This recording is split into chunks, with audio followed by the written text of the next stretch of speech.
and welcome back to my small little library. I thought for this week's video we're gonna do like an extension of last week's one.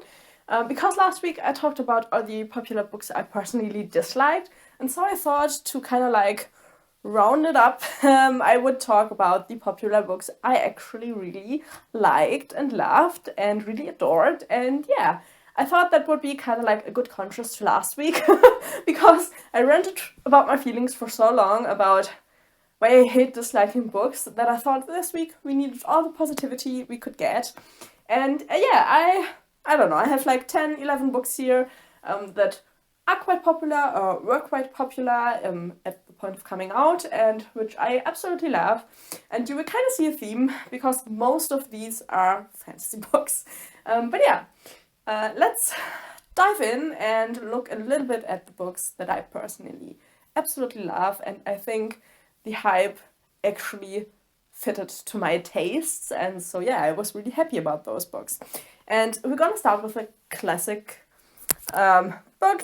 You all know I talked about it so much already on my channel, and actually it's a complete series, not just one book. But yeah, actually the first hype book, because let's be honest, there's quite a hype about these, is The Hobbit and The Lord of the Rings. I always put these together because for me these come as like a unit. And yeah, these are for me like the really classic fantasy that I love and that I seek out a lot of the time. Because yeah, these ones, the one problem I have with more modern fantasy often is like bringing romance into fantasy, because I'm just not the biggest romance person, and these ones don't do that, which is kind of nice. If there's romance in here, it's kind of like not important, you know? And so yeah, big fan, absolute classic fantasy. I can understand everyone who doesn't like them. I think there are a lot of valid reasons out there why people don't like them, but for me, these just fit my taste so well. Actually, at some point I do want to get some really pretty hardcover editions. These are the traditional covers that were the original ones that Tolkien did, but there are really nice hardcovers out there, which I would absolutely love to own. So yeah, at some point I will have to get myself some really pretty hardcovers of these.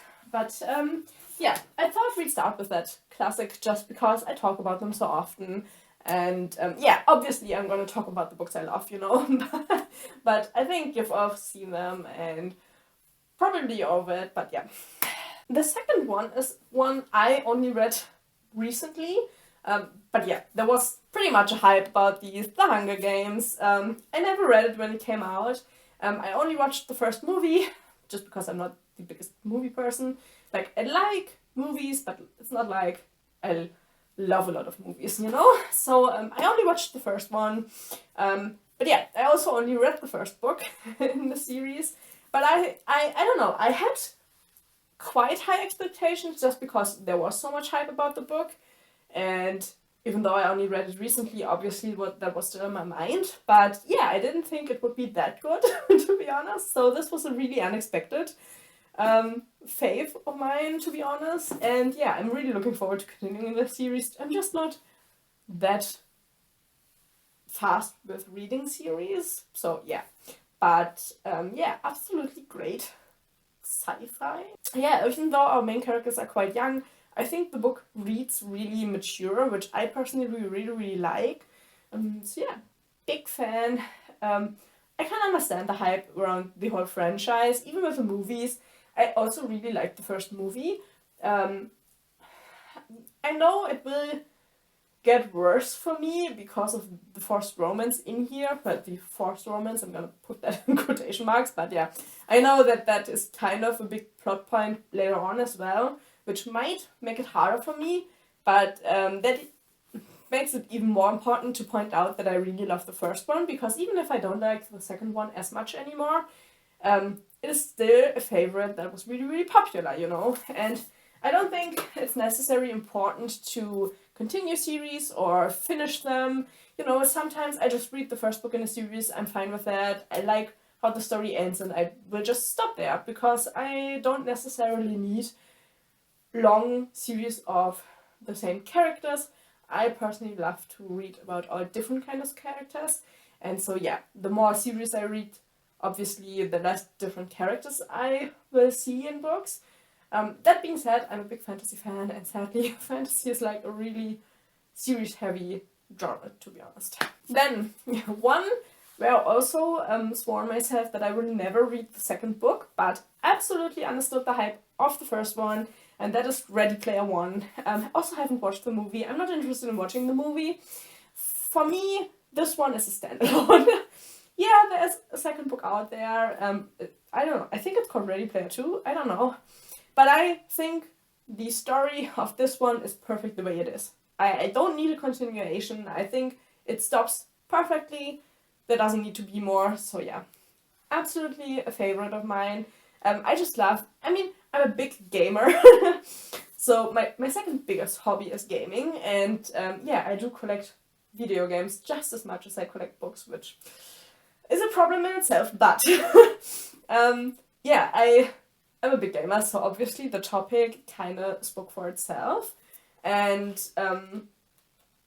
I didn't hear about it when it came out, and I do think that Ready Player One kind of got its hype a little bit later, kind of. At least as I have gotten to know it. I think the hype was biggest when I first started watching BookTube, which is a few years ago. But yeah, I feel like the hype came later. But yeah, I think it is a really, really great book about VR, video games, feeling left out, and just the joy of searching for something and adventure that comes with it. And yeah, I really liked it.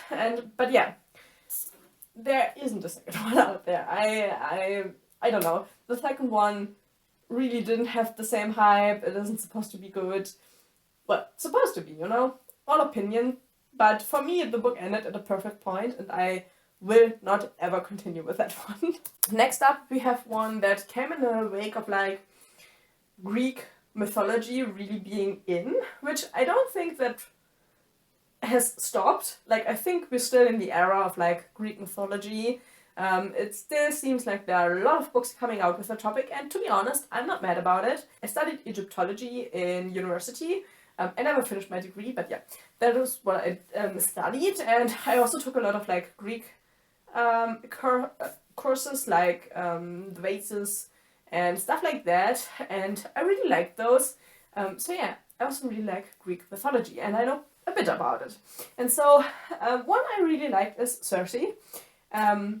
This is kind of like a retelling of a kind, but like obviously the story is changed a lot. But yeah, this book came with a really big hype. I got it because of that hype, so this is definitely like hype purchase. Obviously The Hobbit I didn't purchase because of the hype, I just purchased this because I got the interest in reading older fantasy, and obviously I already knew the films, so yeah. But with Circe, this one I especially purchased because of the hype around it, and also the second one from our author, Madeline Miller, which is The Song of Achilles, which I didn't like as much as Circe, but it's still a good retelling.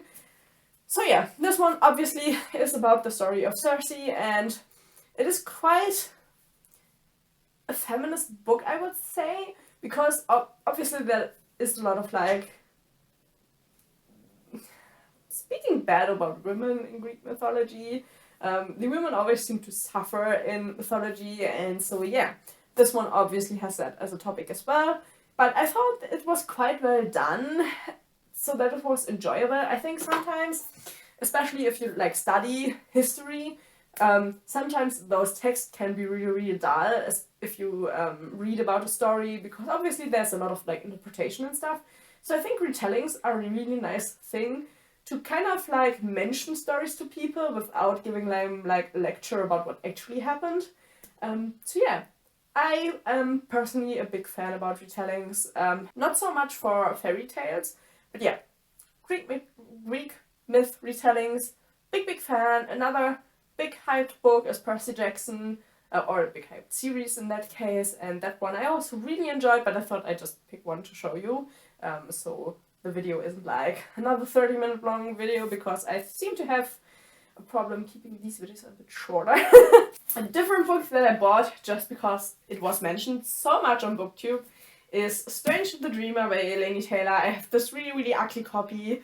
I don't know if you can even read that, but yeah, I have to buy a different copy. I think this paperback is just extremely ugly. But the story was incredible. I really liked the world of the book. I think it's something that isn't done as much, which was really, really nice to see. Because I think with fantasy we tend to have like the same themes and topics, and they get done in different ways, which is still really, really nice.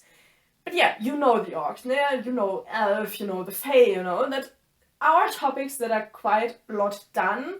But this one obviously has like some blue godlike people, and I think it was really unique in a way, you know. This is one I also still need to read part 2. I don't know, I loved part 1 for what it is, but yeah, I am still interested in reading part 2. So I'm sorry if you can hear the dog, he's screaming in the background. I hope my mic won't pick that up as much, but yeah, we'll see. So yeah, this one, really, really nice fantasy. Also love the point that we have like a male and a female protagonist from pretty much both sides, which is kind of interesting, because in here you don't really have like the villain, which I personally really do enjoy. If you have like a story where there isn't like one villainous person, but like more like circumstances making people do bad things, and stuff like that, you know. So yeah, here, well, there are evil people, but they don't live anymore. So you kind of have like the people who have to live with the consequences of past evil, and so now there isn't really one evil thing, more like evil happenstances and things coming out of that. So yeah, this is why I love this book, and I was really happy that I picked it up because I saw it everywhere and I decided everybody's loving this book, so I do have to pick it up. Okay, let's do the one popular book I picked up, which is a middle grade. At least I think it's counted as a middle grade. I don't tend to read middle grade a lot. I mean, Percy Jackson also is a middle grade, but I think that kind of reads a little bit older, I think, personally. Except for like the Girl Trouble. But yeah, this one is definitely a middle grade. And I picked it up because I've seen a lot of people talk about it, especially people who at different times seem to read more adult fantasy. And so I was kind of, well, I was interested to see what this book was about. The book is called Nevermore, The Trials of Morrigan Crow, and it's by Jessica Townsend. Okay, I got stopped because my mom just called. But yeah, to be honest, the main thing that really struck me with this book was that it's just so full of adventure, but it was really magical adventure. And sometimes books pretend to be magical, but then the magic is just like a side note. But here the magic was really there, and also we have like a main character that really struggles with being accepted for who she is and kind of like not being ignored. And I really like that. I personally have like a soft spot for characters like that, and so yeah, despite it being middle grade, I really, really enjoyed it. I don't read that often, to be honest. I'm just often annoyed about the characters in middle grades, which I know is kind of mean, but it happens. I can't change it. So yeah, for the younger viewers, or maybe for the adults who want like a really magical, more like laid back fantasy, I think this one is really, really great, and it definitely deserves the popularity that it had. The whole series, there's actually 3 books in total. Then we have a book. I don't know how I would classify it as a popular book, but you know, I only have like limited perception in seeing what I follow. But yeah, I felt like this book was quite popular, and that is Kings of the Wild. I picked it up because I saw it on a few different booktube channels, and I absolutely loved this book. It is a really funny fantasy, and that is sometimes something you really, really need, you know. I find fantasy can sometimes be really, really hard with itself and like really take itself seriously. And to kind of get around that, sometimes you need books like this, where we have like a band of mercenaries and they banded together pretty much in their younger days and fought monsters, but now the monsters aren't there anymore that much, and kind of all of them had families, settled down, got a little bit of a beer belly, you know, stuff like that. And then the daughter of one of them is in a tricky situation, and the city she's in, there's a siege around the city, and the guy tries to get all of his old colleagues back together to like go and rescue his daughter. And yeah, obviously they're all older now, they haven't fought in a long time, they're kind of achy, and yeah, but they have fun on the way. And it's just a really funny book, because obviously they don't take themselves too seriously, because they're old and they aren't the fittest anymore. But they still do all they can to rescue the daughter, and yeah, I have to read the second book. It is on my TBR. I will read it pretty soon. But yeah, I think there are 3 out already. I think so. I might be lying, but I think there are 3. And yeah, this is the perfect funny fantasy for me. There are different funny fantasies. I do enjoy Terry Pratchett, for example, but this one is kind of a different funny. I think this is just like kind of like dad jokey funny, where you're like, you know, you chuckle with the book all the time because you can just imagine how it is. I mean, if you'd done a sport as a child and then you come back to it 20 years later, obviously you would also laugh about yourself, and this book is kind of that feeling. So yeah, I really love that. I think it definitely deserved the hype that I have seen, and it's quite popular. If you go from like the rating front. So yeah, if you haven't picked that up, I would say out of all of the books in this one, this is like the perfect happy-go-lucky brutal fantasy, which like, you know, you have a lot of brutal stuff, but you can laugh along the way, and I love that. So yeah, I think that is also kind of a different kind of fantasy. But yeah, as you can see, we have a lot of fantasy on this list. And so, because obviously we need to kind of like switch it up a little bit, another book I have talked about so much on this channel, and yeah, this one was also really popular, and that is Children of Time, one of my absolute favorite sci-fi books. It's just love. I read it and I just loved it. This is a sci-fi book where humanity pretty much more or less destroyed Earth, and they try to find new planets, and they send out a scientist with an experiment where they took apes and a virus and a rocket containing that was supposed to go down on a planet, and the virus was supposed to infect the apes and create a new humanity, pretty much. But the apes died, and instead the spiders on the planet received the virus. And so we have half of the book is like the humans that kind of try to rendezvous with the new humans that they think are on the planet, and the other half is seeing our spiders evolve, and it is fantastic. I never knew how much I needed a book with like animals who get human-like intelligence, but it's still the animal, like they don't get to be humans. They kind of learn in their own way, and it's so good. It's so good, and I will never tire of talking about it, to be honest. I need to buy part 3 because it is a trilogy. Part 2 just as good, and so I think part 3 will obviously, well, hopefully be just as good. But yeah, if you are afraid of spiders, I don't know, maybe the book isn't for you, but maybe it's a good new look at spiders. But yeah, I just never knew that I needed a book about space spiders until I read it, and it was fantastic, and I was so glad that I heard about it. Also, it's by Adrian Tchaikovsky. Since then, I've read quite a few of his books, and I'm a big Tchaikovsky fan. So yeah, a popular book that has popular author attached to it, in my opinion.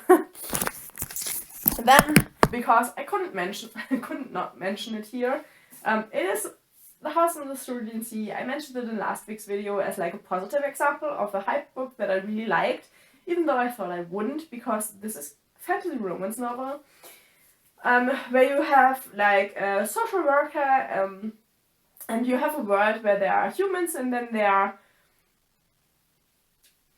monsters humans, kind of. Like you have like a blob boy or the devil, Lucifer, you know, or like a gnome girl, and all of these children can like get scooped up and put into orphanages for magical children, and obviously they get a lot of like hate from communities, because they're children with special abilities, and children don't have their emotions under control a lot of the time.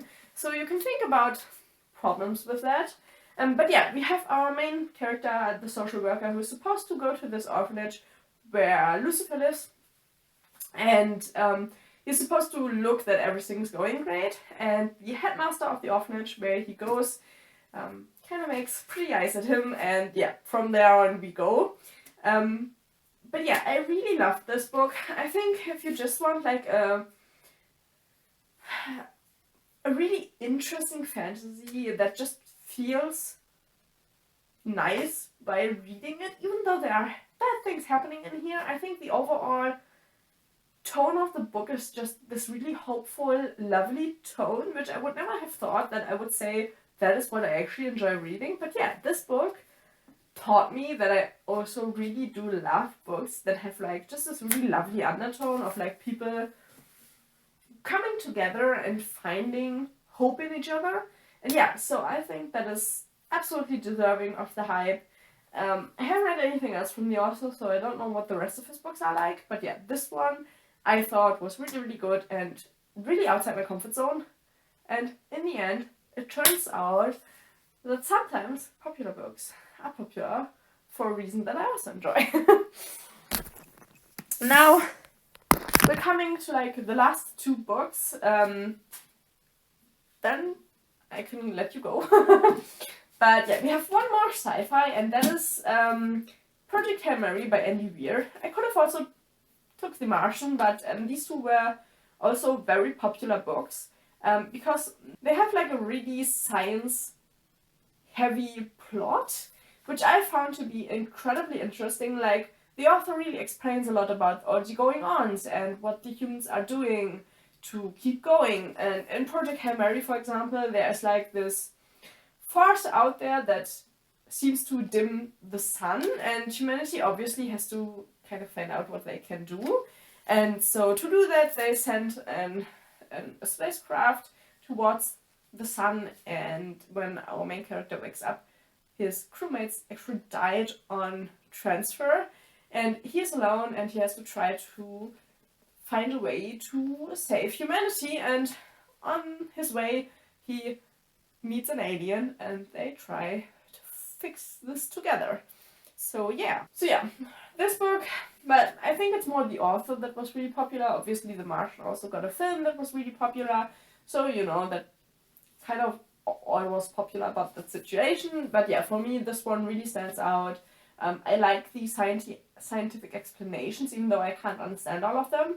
Also, Andy Weir, the author, works together with some scientists to make all of it as realistic as can be, obviously. So yeah, I think that is a really great point for the book. If you like sci-fi and want like really the focus to be more on like the scientific ongoing stuff more than like exploration and adventure, I think these ones are perfect for you. And then we're coming to the last book, which is a two-parter. And yeah, obviously I have to talk about these because let's just be honest, Brandon Sanderson just is, in general, a really popular author, and The Way of Kings, I have heard so much about it, and I read these recently, and I absolutely fell in love with them. I think just the Cosmere, the whole world, how Sanderson just builds it all up and gives me like these history lessons in between of the story, and just, I don't know, I just love the world. I think the thought that goes into it is really reminiscent to Tolkien. Not that they're in any way similar, they're really different kind of fantasies, but just the intricacy about the world building and having like historical stories in there and just making it a really realistic fantasy world that I can get lost in. It's so nice. And yeah, obviously, what can I say? I think it's absolutely deserved that Brandon Sanderson gets all the hype that he gets. I think we can always discuss that we don't like all authors. I mean, obviously, somebody is going to dislike the authors that I like, and I don't think there's anything wrong with that. I just think sometimes it's nice to point out the positive, and yeah, if your book taste is in any way similar to mine, and you haven't picked up one of these books, do that. Because I'm pretty sure that they will. No, we're not gonna say that. I'm sure that there's a hope that you will like these books. So yeah, I think these are all pick-up worthy. Obviously there's a lot more out there, and I just can't like every book. So yeah, these are just some of my favorite books that I like to surround myself with, just because I love them so much. Some of them I've read more than once, because I am a book repeater, and if I love a book, like, let's not talk about how often I've read The Hobbit at this point. It's just, I have stopped counting, because why would I need to count that book at how often I read it, just because I love the story so much. So yeah, these books just bring me a lot of joy, and I think that is what is most important about reading. As long as you feel joyful while doing it and it brings you happiness to your life, those are the right books to pick up, even if they're not popular, you know. But yeah, these are the popular ones that really, really, really stand out to me. And I absolutely adore them. And yeah, maybe you adore them too. You can try. If not, totally fine with me. Just read what you enjoy, and yeah, I hope you liked this video. Maybe comment down below. Have you read these books? How did you like them? Maybe if you didn't like them, why didn't you like them? I think that is quite interesting to know. And yeah, maybe subscribe if you want to hear more from me, and I will see you in my next video. Bye bye!